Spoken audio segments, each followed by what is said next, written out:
Hi, welcome back everyone to another episode of Revealed Abundance. And we have Rebeka with us again. Really great to have her again. Today we're going to be talking about something that maybe you've heard of, or maybe not in these terms, but we're going to talk about eschatology and four main views. Now, eschatology is just the study of the end times, you know, Revelation kind of stuff. And we just want to give you some information about what views are available, and there's many more than the four we will talk about, but these are the four main ones. That's right. Yeah, so the first view that we're going to talk about in eschatology is called the futurist view. This is the most common view right now, and probably within the last 100 years. And this view sees basically Revelation as something that's happening in the future. And what's really neat is, sorry, I have some notes here. The futurist view believes that there is a future or even current Antichrist.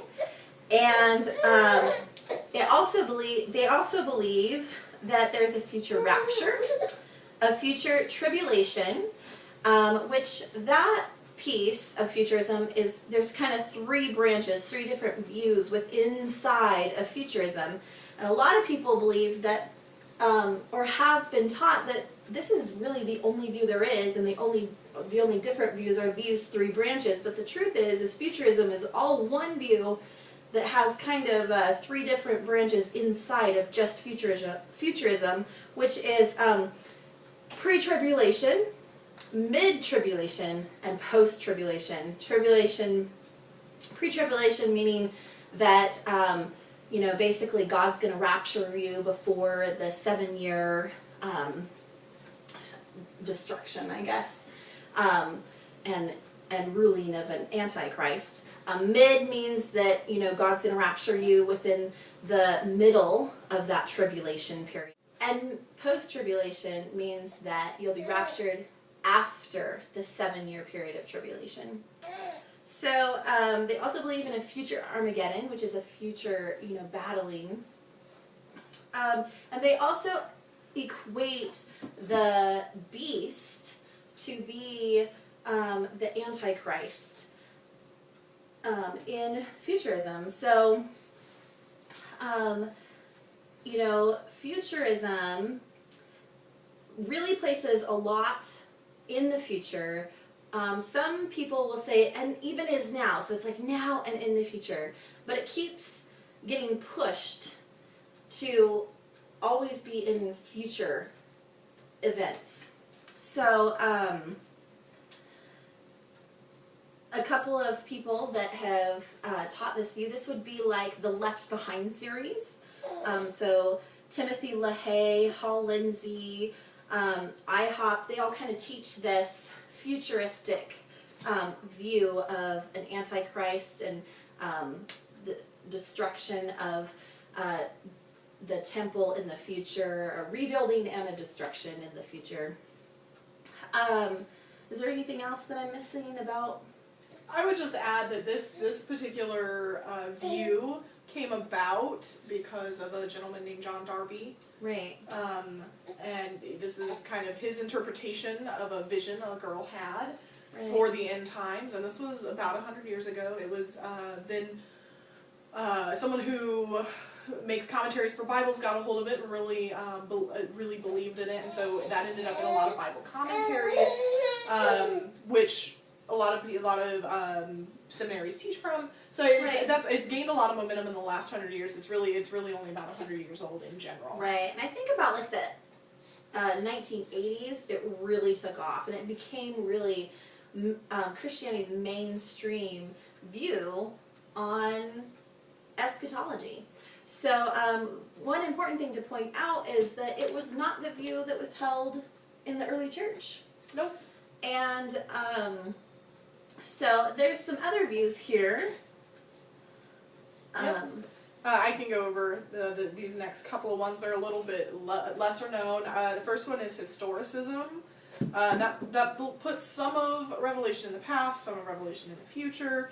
it's kind of a moving target because they see different historical figures as the Antichrist, whether that was like Hitler or Stalin or a particular political regime, or if they don't like the president at that time, they just say it's the president.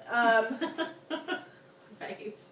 So this was a dominant view in the 1500s. This was kind of put out there by, and really moved along with John Calvin and Martin Luther, John Wesley, some of the main church fathers like Calvin, who ultimately came up with Calvinism. Martin Luther has Lutheranism. John Wesley has Wesleyanism. So a lot of the big Protestant church fathers held to this view. And the reason it gained a lot of momentum in the 1500s was because the Protestant Reformation happened about that time, and they were really rallying against the Catholic Church. So they saw the Catholic Church as what they call the whore of Babylon in Revelation, and so they made that connection for this particular eschatology. And then, like I said, it can apply to many different people throughout the years. Really, so historicists believe that, you know, history kind of repeats itself over and over. Is really, yeah. And then the other kind of lesser known one is called idealism, or the spiritualist view. This has never been a very dominant view, but it's only about 100 years old, like futurism is. And this was really birthed out of people who didn't want to really argue about eschatology. They didn't know what they believed. They didn't really have a strong feeling one way or another. So they were just kind of like, it's all just a story. Revelation is just a story. Not really apply. It does not apply to anybody specifically or any time frame specifically. It's just a tale to teach us, you know, valuable lessons. And you're not going to hear a lot of people talk about this one, but it does exist. It's just kind of a smaller subset. Right. So the fourth view is Preterism, and the Preterism view is basically the view that everything that the Bible talks about being in the future happened in 70 AD, which was when the temple was destroyed by Nero and his army. So with that view, they believe that the beast is actually Nero, and that the signs and that the end is coming. It's talking about the end of the age actually being the end of the Old Covenant age, and the Old Covenant age ended when the temple was destroyed. And so the sign that the beast was coming was the soldiers surrounding the city. The mark of the beast is people actually had to worship an idol in order to actually even go into the marketplace and buy things and sell. And it's basically just saying that all this stuff already happened. We don't need to be looking into the future and be scared of people, the beast coming or the world to end and Jesus to come and rescue us. It's saying all of that stuff already happened, and when we talk about that view and what is to come in the future with that view, the people who have that view actually believe that when Jesus comes back again, he's going to be coming back for his bride, which is us. So yeah, that's the preterist view. Yeah, and you can really kind of be, this is kind of a spectrum here. Right. You don't have to be like one specific thing. You can kind of pick and choose. Kind of be in the middle of things, because there's another like subgroup called partial preterism that believes there's more in the future than full preterists, but they still believe in the 70 AD destruction from like a lot of prophecy. So it's a spectrum. You can fall anywhere in between any of these at any point. Last thing that we want to go over real quick is kind of it goes hand in hand with eschatology, but they're slightly separate topics, and it's your view of the millennium, which just for reference, the millennium is discussed in Revelation as a 1,000-year reign of Christ in the new heaven and the new earth. So there are 4 main views, and this is still, again, a spectrum. So you can kind of fall, for the most part, anywhere in between any of these views. You don't have to hold to any of them. You can make up whatever you want, really. Just back it up with scripture. So the first, I'm going to put 2 views together, amillennialism and postmillennialism. They both believe in a figurative 1,000-year reign. It's not a literal 1,000 years. And they also believe that we're in it now. Yes, the millennium, Christ is reigning now. The only big difference between them is amillennialists see a decline in the church, and postmillennialists see an increase in the church. That's the main difference between them. The other 2, premillennial and historic premillennials, they both believe in a literal 1,000-year reign, and they both believe that it is in the future.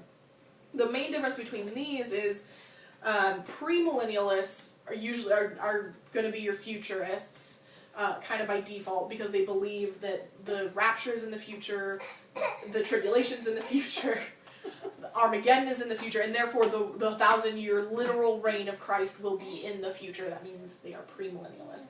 Historic premillennialists don't necessarily believe in a future rapture, future tribulation, future Armageddon. They don't necessarily adhere to that, but they do believe that in the future there will be a 1,000-year literal reign of Christ. So that is the main difference in those 4 views. All right. Well, we're really excited to go over this. We'll probably jump into more detail. We specifically did not say which view we are, so that you could either do more digging and find out what what beliefs you hold to, or maybe study it out. Maybe it's piqued your interest and you want to study this concept of eschatology out for yourself. So we're really excited. Susie and I even disagree on some little areas, which is kind of fun. And so maybe next time we will go over those topics, and we might get into a little more depth on a view that I think we adhere to. Mm-hmm. So thank you for watching. Please like us, subscribe on YouTube, and share the video. We really appreciate it. Thanks.